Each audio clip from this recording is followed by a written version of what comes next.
On the first morning of February 2003, the bleachers beside the longest runway in Florida filled with families.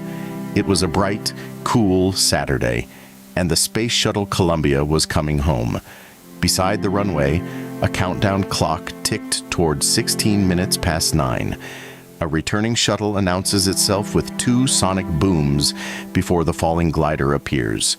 At 9:16, the clock reached 0. The sky stayed quiet. No booms came, and the clock did something no shuttle family had ever had to watch it do. It began counting up. By afternoon, the president was telling the country, "The Columbia is lost. There are no survivors." 16 days earlier, 82 seconds after launch, a piece of foam had knocked a hole in Columbia's left wing, and NASA saw it on film the next day. One question remained, and that spring the agency forced itself to answer it. Could the 7 people aboard have been saved? The answer exists in writing. It is the reason this story still aches. Rewind to January 16th. Launch morning was Florida cold and clear, and Columbia, the oldest shuttle in the fleet, climbed off the pad trailing 400 feet of flame. 82 seconds up, a slab of insulating foam about the size of a briefcase peeled off the big orange fuel tank. It weighed about 1.5 pounds. The wing ran into it at around 500 miles an hour. The foam burst to powder against the left wing's leading edge, against the carbon panels that keep re-entry plasma out of the ship's aluminum bones. Nobody aboard felt it. Nobody on the ground saw it. It existed only on undeveloped film. 7 people rode that ship. Rick Husband, the commander, out of Amarillo, Texas. William McCool, the pilot. Michael Anderson, David Brown, Laurel Clark. Kalpana Chawla, the flight engineer, the first Indian-born woman in space, and Ilan Ramon, a fighter pilot flying as Israel's first astronaut. Theirs was a pure science flight, experiments around the clock in a cargo bay laboratory. For 16 days, the most dangerous thing about it appeared to be nothing at all. The next day, in a film lab in Florida, the strike stopped being invisible. Higher resolution film showed the foam leaving the tank and a spray of white powder where it struck the wing. One blurred frame, too far away to show a hole. Engineers labeled the strike out of family. We have never seen this before. A debris assessment team assembled, co-chaired by Rodney Rocha, NASA's chief engineer for the shuttle's thermal protection system. His team needed one thing: a better picture. America owned spy telescopes that could have taken it. What the team had instead was a piece of software called Crater, validated on debris fragments the size of a golf ball. The foam that hit Columbia was 1,200 cubic inches, 400 times beyond anything the tool had been trusted with, run by an engineer who had used it twice. Crater's answer came back ugly: damage deeper than the tile itself.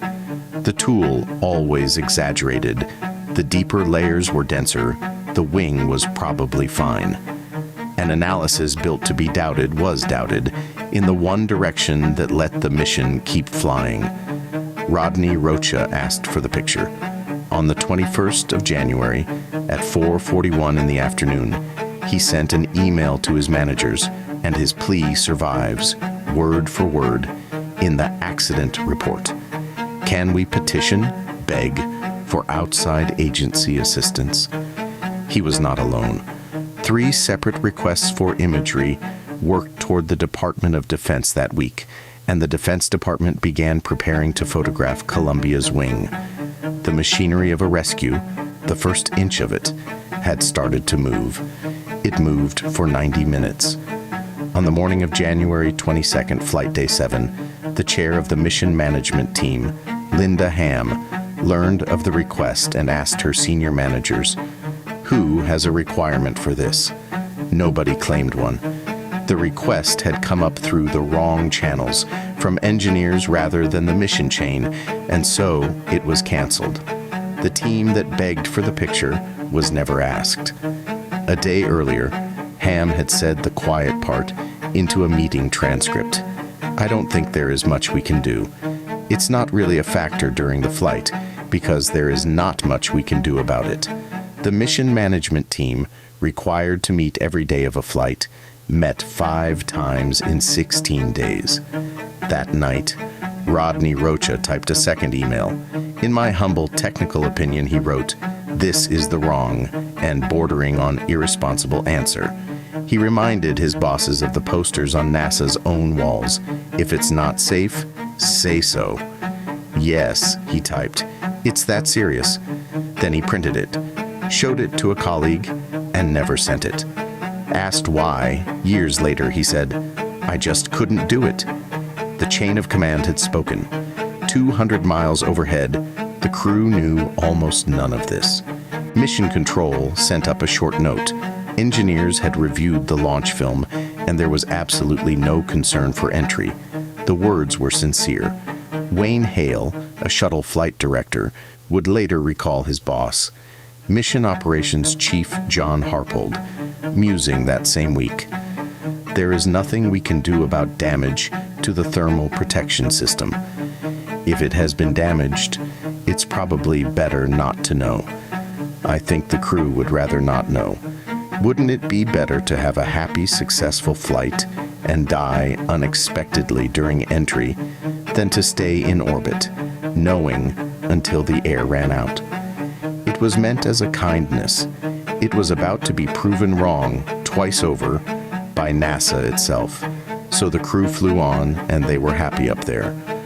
Laurel Clark, in her last email home, described watching a silkworm cocoon hatch in weightlessness, a moth pumping its crumpled wings full for the first time.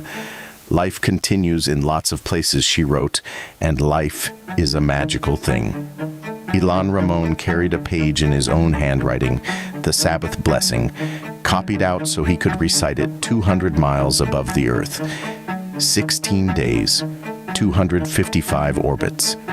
Then they strapped in and headed home.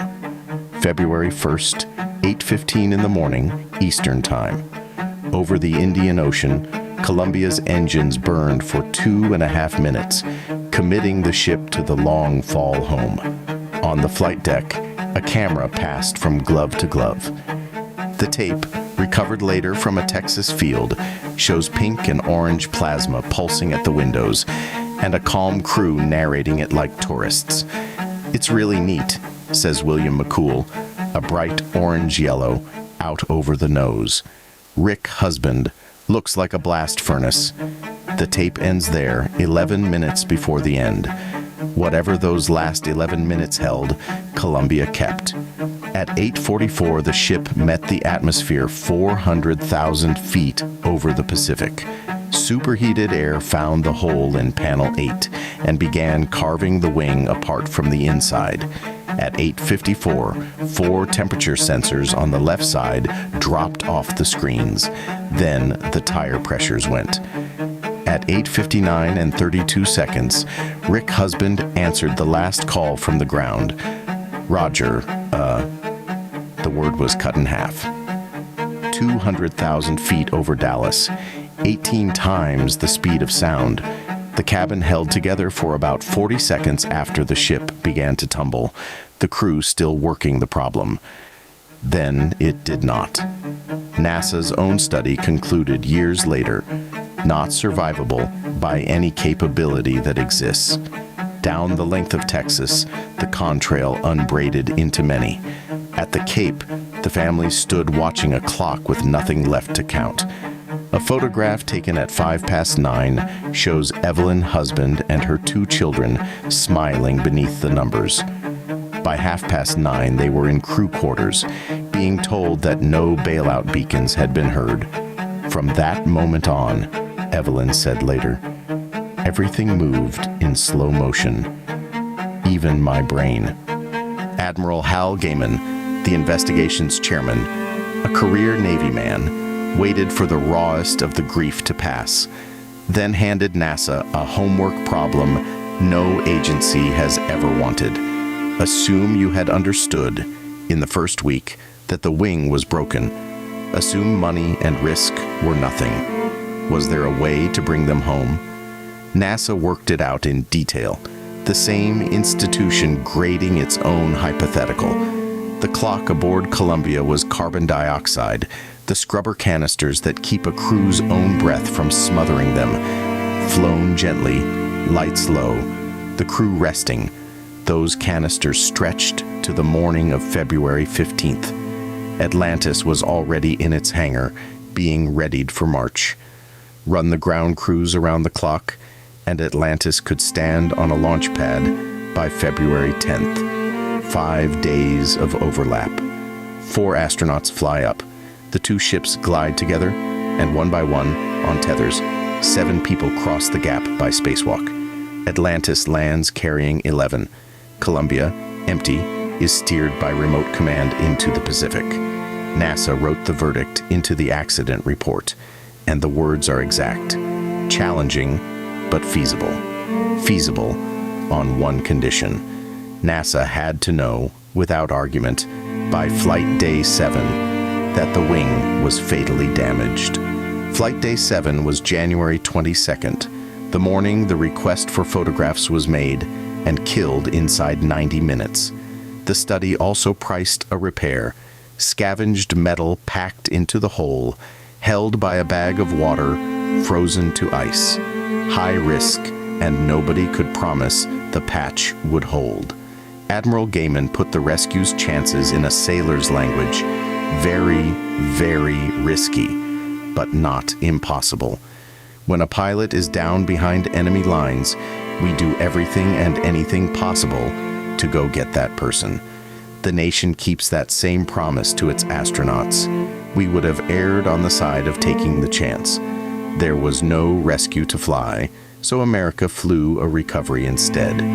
25,000 people walked the pine woods of East Texas and carried back 84,000 pieces of a spaceship, barely a third of her by weight. In Hemphill, population 1,100, a woman named Belinda Gay turned the Veterans Hall into a kitchen that fed the searchers 3,000 meals a day. 2 of the searchers, a helicopter pilot called Buzz Meir and a forestry man named Charles Krennic, died when their helicopter went down mid-search. All 7 astronauts were brought home. And 2 months after the fall, in a field outside Palestine, Texas, a searcher found 37 pages of Ilan Ramon's diary, fallen 37 miles, still legible. Restorers in Jerusalem worked on the pages for years. On one of them, in his handwriting, is the Sabbath blessing he copied out to say above the earth. 23 years later this month, a rocket dropped from the wing of an old airliner over the Pacific, carrying a small spacecraft with one job: climb to a dying NASA telescope, catch it, and carry it higher before it falls. Nobody asked whether the telescope would rather not know.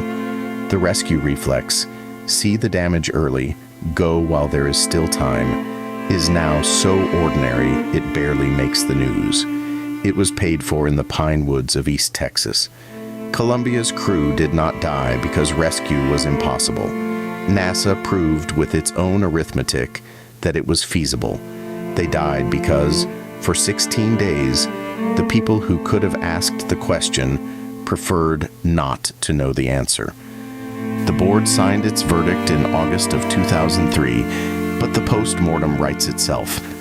The only question is whether anyone reads it before the next one.